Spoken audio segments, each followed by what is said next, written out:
Is it still 8 to 9 inches square? Yeah. It feels bigger because it's got closer. Because it's got closer, so it's moving closer. So if I was to physically move it closer, tell me when to stop, it's getting closer with each movement. Stop there. That's just about right. How big's the picture now? I'll show me with your hand. Sure, we can see it all.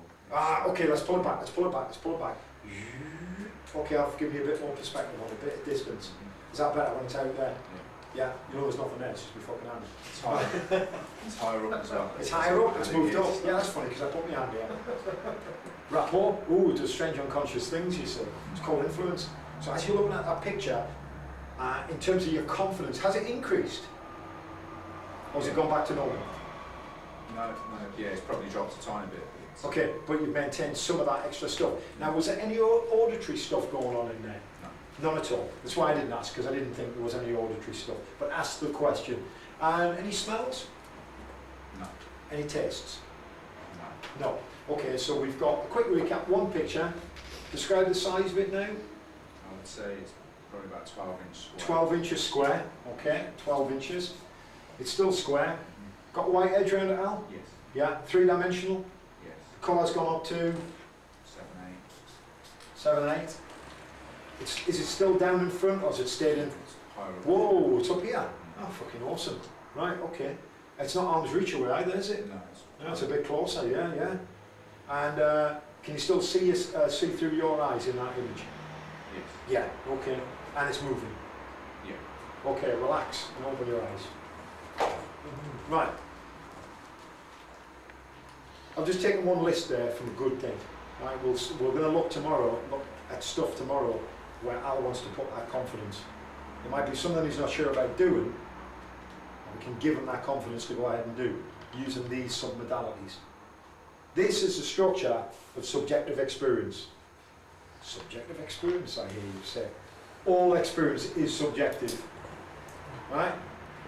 My reality is my reality tunnel. Okay? You've all got your own, so leave mine alone. Unless you're Richard Bandler, just because he fucks with the tunnel. Yeah? That's my job, isn't it? To come in and show you that you can have other reality tunnels. Now, I know you've heard of this stuff before. I don't know whether you've ever had it actually done on you, but once we started talking about it in terms of tension, pressure, location, distance, that has impact on people. When he said power, that doesn't mean anything. It's a normalization. Can you put it in a wheelbarrow? No. I can't give it any substance. Power is something different to me than it is to you. But location, if he goes, well, I feel it there. Oh yeah, I've got a bit of a pressure on my chest. Thank you very much. That's his experience. Now I've clocked that. Talking about the past is not going to help me do anything with this. What I'm working with there is what he is currently going through now at this moment in time in his world. All I'm doing is asking relevant questions. This was the genius that Bandler and Grinder were. Basically, they were going, hang on a minute, why not look at this? This is the structure of his experience. When Al does confidence, it's going to be, well, it's changed now because we fucked around with it. Yeah, that's good, that's a great thing. Notice when he said it was too close, what did I do? Oh, pull it back, get it over, put it back. Don't panic, just, yeah, come here, we'll put it back. Do you want to fuck with people? Get the pictures and push it right inside of it. Oh shit! It literally was like a picture that had gone. You lose the image. Too close to a newspaper. Yeah. Was you leaving him to anchoring him then? Yeah, I could have anchored him at that point. Right. So that's like enhanced submodality that you were doing. Basically, all I'm doing, we've got these submodalities and then we cranked them up. So that's anchoring, chaining with enhanced submodality. That's what that is. Well, I didn't put an anchor in at all deliberately because what I want to do is talk about anchors tomorrow afternoon when we start doing the two. We're going to anchor opposite things, and somebody will have an orgasm. I'm not looking at you. Yeah, you want one? Yeah, everybody be gone by 5 o'clock. We'll add it to the bill. What? All I did was rub my chin. So that is anchor chaining. You're building it up to the anchor, and then you're going to chain it to an enhancer. And then we'll anchor that. And we'll fire off the anchor. Yeah, I've been studying like shit. I have. So, all I want you guys now to do, and let's do this in threes again because I want one person to observe. the interaction. The person doing it, and the person having it done to them. Now, the reason for that is because I want you to give, at the end, we're going to give feedback and say, right, you should have spoke more slowly at that point. Don't be afraid of criticising each other. You're not going to upset anyone. The idea here is to understand what we're doing. The anchor side is the bit that intrigues me. Well, we'll be anchoring tomorrow. Because it could be done with a noise or a slap or a touch. Anything. Or I could have put an anchor in at any point there. by hitting him or anything. Oh, he just nodded my head, even coughed. We've got some powerful anchors going on at the moment. My position in the room is a powerful anchor. Can I show you something? Before we do this exercise, just change seats. You're an anchor? No, wanker. Change seats. Get in a different part of the room. Right, now who feels a bit weird? Or different? Or strange? Be honest, I mean, you know, sort of. Now, if I was teaching from here, would it make a difference to you if I was teaching from this point here now to you guys? Remember, we've changed your eye accessing. Yeah, I think Because now you've got to look at a slightly different angle. this is about a seat. I feel Better. like You feel need better? to adapt to it. This is Right. like warming. Okay. So, in learning, in terms of learning, we've just influenced one person. Now Steve, I could have done this to Steve and just left him stuck there in that corner, not feeling good, or not feeling 100%, which means he wouldn't get 100% from the course. How many kids get this done to them? You put in a class and you're told where to sit, and some of the kids are disruptive. The teacher just has to move them and they suddenly settle in. So who feels different being in the position you're in? Yeah, it might be just that you change position, or it might be that you went, oh, actually, I can learn a little bit better from here. Things seem to be clearer because you're looking differently now. Bear that in mind when you, if any of you guys are teachers or communicators, bear that in mind. Just because people, who teaches classes here? Right. Do you find that your students stand in the same place every lesson? Yeah, of course they fucking do. Of course they do, because they're comfortable. That's where their body. If they're given a choice, though, you don't. It's just not random. It's very rarely random. Very rarely random. People go to that place. This is my space. I can't stand here. Fuck, somebody's got this space. When you come in a room, you choose where to sit, don't you? Based on the You do. Of course you do. You make a quick decision. Yeah. Your brain goes through a quick decision making, I'll have that seat. And if you're the last in the room, you go, oh shit, I'm stuck with the only one there. And Steve came in last, I think, and ended up stuck in that corner. Yeah? But now you feel much more comfortable there. Huh? I'm saying this one. Yeah. You watch what happens this week. Then. tomorrow morning. But it's about getting out of your comfort zone as well, isn't it? You know, so I suggest that people change seats every day and see what happens. Sounds stupid, I know, but change them. I move my students around in the classroom, it really fucks them off. You're talking about confrontation, physical you can't even deal with changing position in a room. Water, puff. Move, there, you. Out of my comfort zone. You see some people, you move. Well, I've done this exercise before, I've had people move and they've gone. It's like changing partners in class, isn't it? A lot of people Well, come you with get their training buddy and they're staying with him. It's really hard to break them out of that. and get Break to them out change, of it. Change energy. Yeah, absolutely. Yeah. And if one of them's on holiday and the other doesn't come in. Yeah. So who feels no different at all? Honestly, I mean, anybody feel no different at all? I feel no different. Okay. What if you go just go over there? Tony, you go there a second. Lee, you go there. You might be one of those people. You see, for me, it makes no difference where I sit in class. As long as I'm in the class. And I'm Yeah. listening. Well, that's the way you feel? Yeah, that's it. So there you go. So this highlights one thing. Everybody's different. Right. I want you to go away with your partner and you're going to ask these sort of... Does everybody remember these questions? Yeah? It's about confidence. It's really loud. Yeah. What happened then, Colin? It was exactly the same. I thought my head was going to bloody explode. I had the dialogue going on. I tried shut the fuck up, but it just did not work.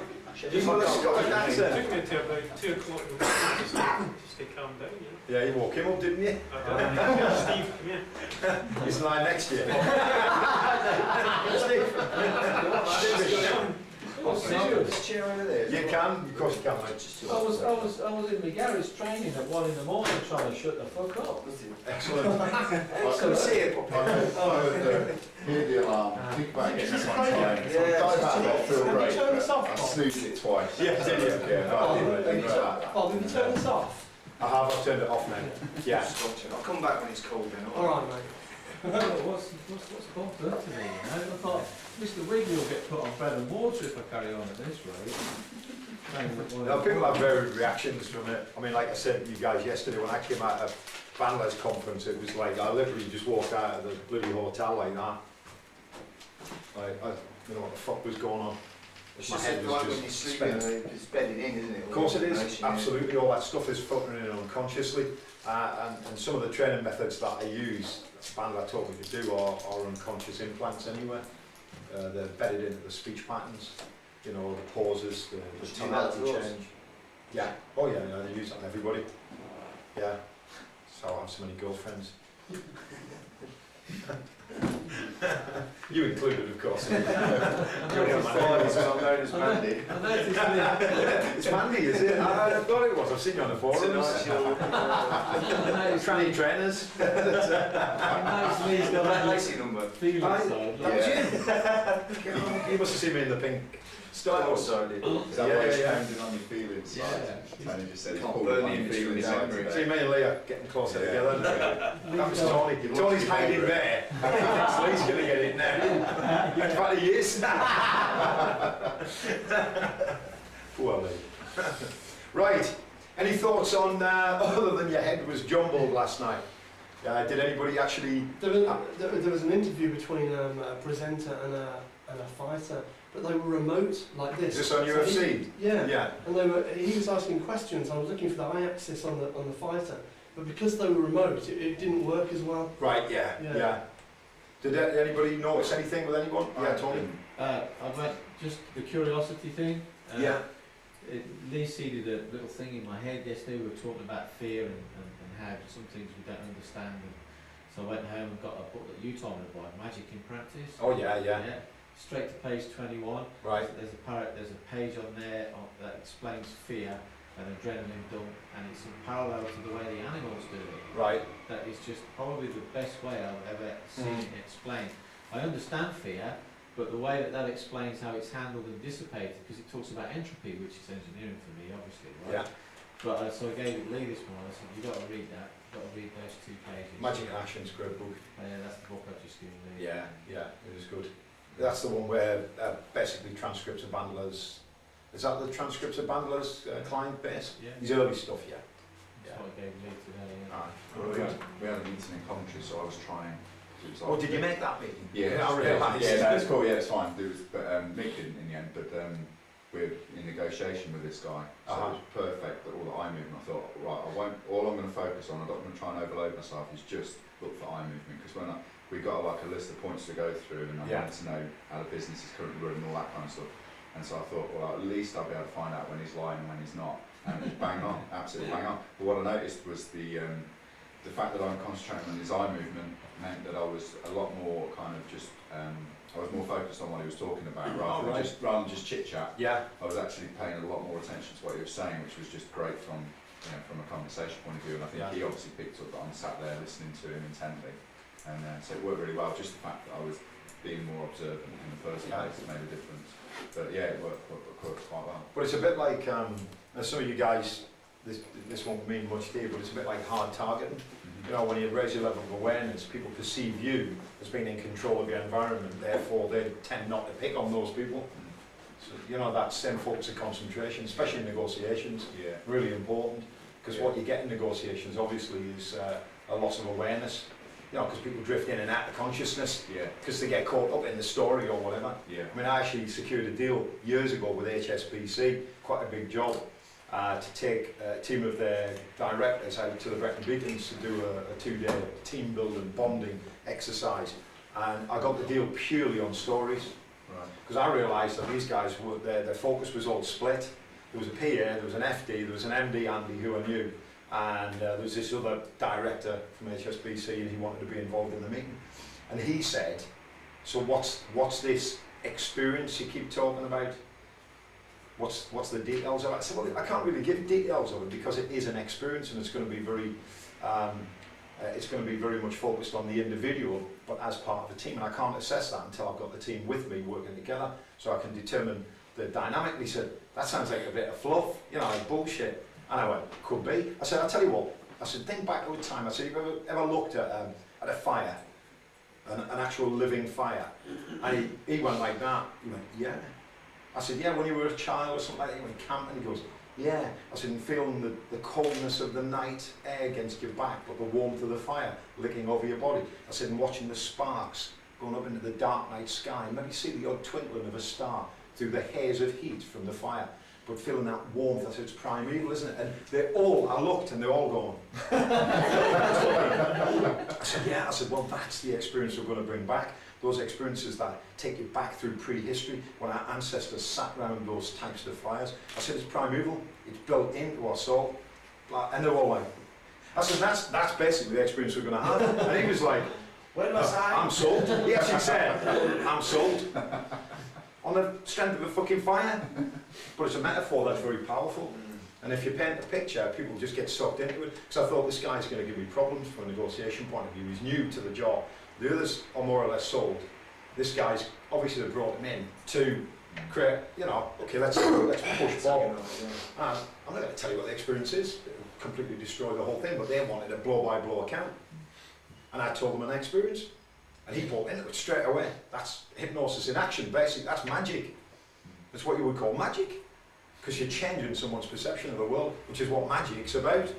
Bandler's always talked about magic. His book, his first book that he actually published outside the field of NLP really was a book called The Structure of Magic, which was about language. He said it's the best hypnotic induction he ever wrote because it's so dull and lifeless. Because it's an academic work based on language. I mean, if you're interested in language in that sort of detail, like I say, read Kazibski, who I think some of you noted down yesterday, and read The Structure of Magic 1 and 2. But it's not necessary for you to practice NLP. It's just an interesting aside. It'll give you some more information on the meta model, really. But language is fundamental to our communication, verbal and non-verbal language. And what I want to do today is have a look at the structure of that experience. What makes someone get motivated and another one not. Why is it you can be motivated to do one thing and yet not another thing? Something seemingly quite easy, like putting bin bags out on a Thursday night. Daft little things like that. To motivate yourself. Oh yeah. I mean, if you've got, we've all got patterns for motivation. Yeah. Yeah. Or is it? Yeah. I've got an affirmation there. Yeah. So if you can do it in one context, you can do it in any context. People say to me, well, how come you can get so motivated to do loads of different things? Because I know how my brain works. I've got the manual for it now. And I can go, well, if I can motivate myself to put it this way, if I'm on the motorway, this is how I see it. I'm on the motorway and I'm busting for a piss. Right? Have we all been there? Right? Oh shit, I've got to get the service, got to get this. You've just gone past one, you go, no, I'll do it to the next one, I'll make it to the next one. Right? But you're motivated, you've got to get there, you've got to get there. I use that model to get things done. It's a great model. I know the submodalities for that. My submodalities are pretty straightforward for that sort of thing. The picture's there and then it does that, so I just do that. I go, right, I'm going to do that. Put the bin bags out on a Thursday night, it's out there, well, it's quite far. And then I go, whoof, I go, put it out, get it done. I've always been fairly motivated anyway, but there's still things that I need to switch on. I need to find the trigger, and that's one of them. Have you found that when people talk about motivation, they've got it inverted? I'll give you an example. Yeah. Like, because I obviously travel a lot. And, right. And I train when I travel, no matter what time zone it is, even if it's half an hour, Yeah. And the question I get is, how do you stay motivated to train? And I said, you've got it the wrong way round. You train to stay motivated. Right, yeah. Because if you're constantly doing something, you will be motivated. It's the other way round, isn't it, Bob? Yeah, it's easy. I mean, yeah, people who tend not to do things, like my brother is a good example. He's highly motivated to sit in the pub all day. That's it. And when he runs out of money, the trigger goes click in his head, and he finds work, like he's a carpenter, he's a joiner, and he can make the most amazing things out of wood, right? I mean, he got a huge contract putting Victorian sash windows into an old property in London, because somebody had heard about how good he was and contacted him, actually looked for him. He hasn't got a website, his phone number's not freely available. And he got like £6,000 or something to do this job. And I said, you know, you should set this up as a business. What for? Why? What do I want to do that for? I've got £6,000, I can live now for 6 months. Brilliant. I just go to the pub for 6 months now. You know, he does very little. But when he needs that motivation, when, you know, he needs fags, beer, well, that's it. That's his world, if you like. That's his map. But he could use that strategy to do anything he wants. But his choice is, no, he stays where he is. I mean, and I think if you are busy, you can be more motivated to continue doing things because you're getting into a pattern of behaviour. But I know people who are very, very busy, but are so busy in the job they're doing that they fucking hate, that they can't get out of the job until somebody comes on, kicks them up the arse and motivates them to do something different. Do you know what I mean?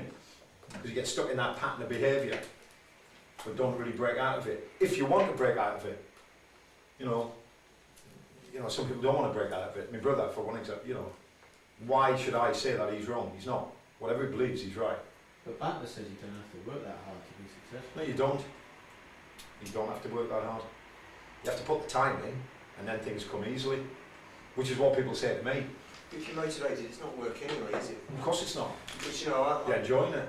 I'm a career instructor now, that's all I do. Yeah. And when I started teaching, I was still into the last year of 14 on the doors, you know, the last 3 years. And I had to work the doors, or I had to do some BG work to supplement my income. Yeah. You know, 6 children, I had to do it. Yeah. But I got to the point with my website, my merchandise and my teaching that for the last 3 years, if you like, 4 years, my sole income is that. So now, to me, I'm not really working because it's something I love doing. Of course. Do you know what I mean? I've never worked for you. I think I said that yesterday. Yeah, I've never worked for years. I'm not working that hard to be successful, you know what I mean? Well, they say if you chase your passion, not your pension will take care of your pension. Yeah.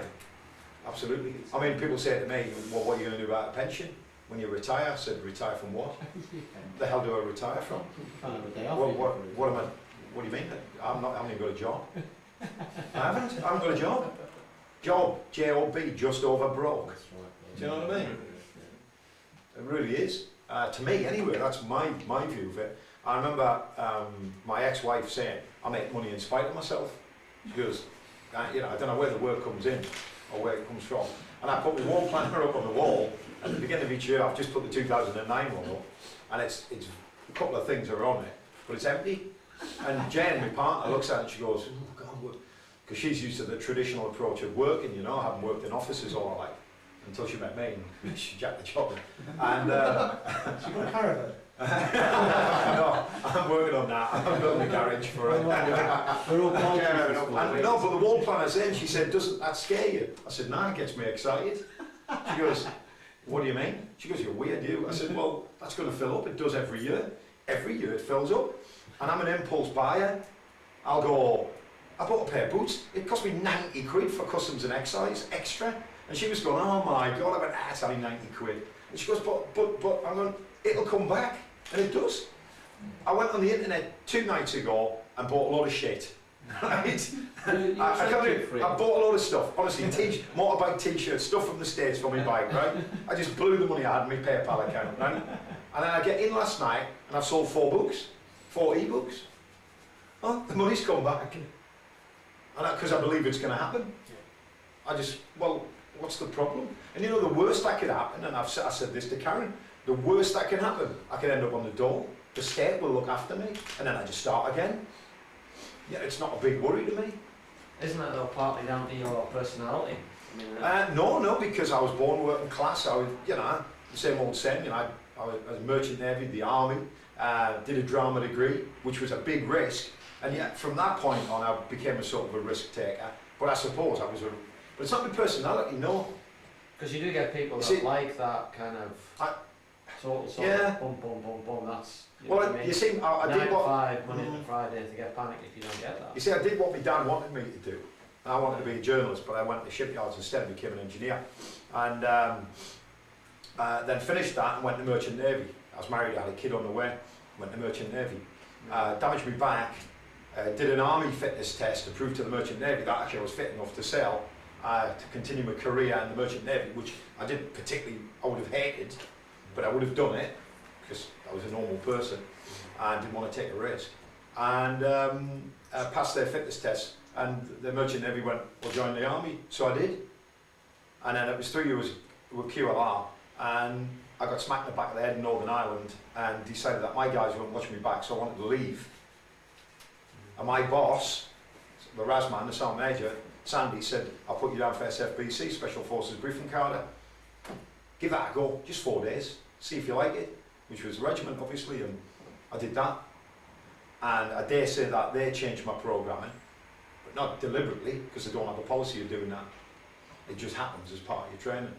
But I knew that I wanted to pass selection because they were bigger blokes than me. I thought I was fitter than them, I was stronger than them, because I was always involved in martial arts as well. So that mindset was in there, and I think that's where it broke out. And then when I left that, I did a drama degree, which couldn't be different. And I think that's when the process then started. Do you know, it wasn't a conscious thing. But then, of course, using the NLP on myself and then finding it worked on other people, I just thought it was amazing. I thought, fucking hell, I've got to teach this, and that's something I've always enjoyed. And even from being a Lance Corporal in the Army, when I did my junior infantry cadre, I enjoyed giving orders, not telling people what to do, but actually elucidating information to people in a group. I loved it. I was nervous as fuck the first time. You know, as a young soldier, I was 20, 21, I was like, fucking hell, got to give me first extraction of orders. Like, you know, the officer's giving you orders, you've got to extract what you need to give to your 10 men. And I'm like that. Fucking shitting myself. Yeah, but it's right, isn't it? Yeah. And I did that, I came away from it, I thought, fucking hell, I loved that, it was good fun. Scary, but it was good. And then I started enjoying doing it. And then obviously I did a drama degree, which is about performance anyway. And that was key, I think, making that decision, which was sort of partly made by my ex-wife, because she said to me, what do you want to do when you leave the army? I don't want you just to do a degree because you have to do a degree. And I said, well, I'll do engineering. She said, why? Nothing wrong with that, Bob. You know, no, but she said, why? I said, well, because I'll get a job. She went, that's not a good reason to do your degree. Do it because you want to do it. You're 30-year-old. Enjoy it. And I was like, oh. So I eventually came to the idea I want to do drama. I did and then I applied. It was all in writing in those days. You know, I sent off for prospectuses, and Birmingham University came out top in the country. And she said, apply for that one. You've got to go with the best one. I went, well, yeah. And she said, what are you going to do? I said, I'll write them a letter. She goes, no, ring them up and ask to see the department before you apply. You want to see the place before you apply. So you had quite a supportive partner. Yeah, she was quite pushy like that. My motivation was the opposite, because my first wife said people like us don't write books. Right, and I've written 12 and had 12 books published Yeah. since that. Yeah. And obviously I'm divorced from her. But, Yeah. but that was my drive. Yeah. Not the only reason. Not the only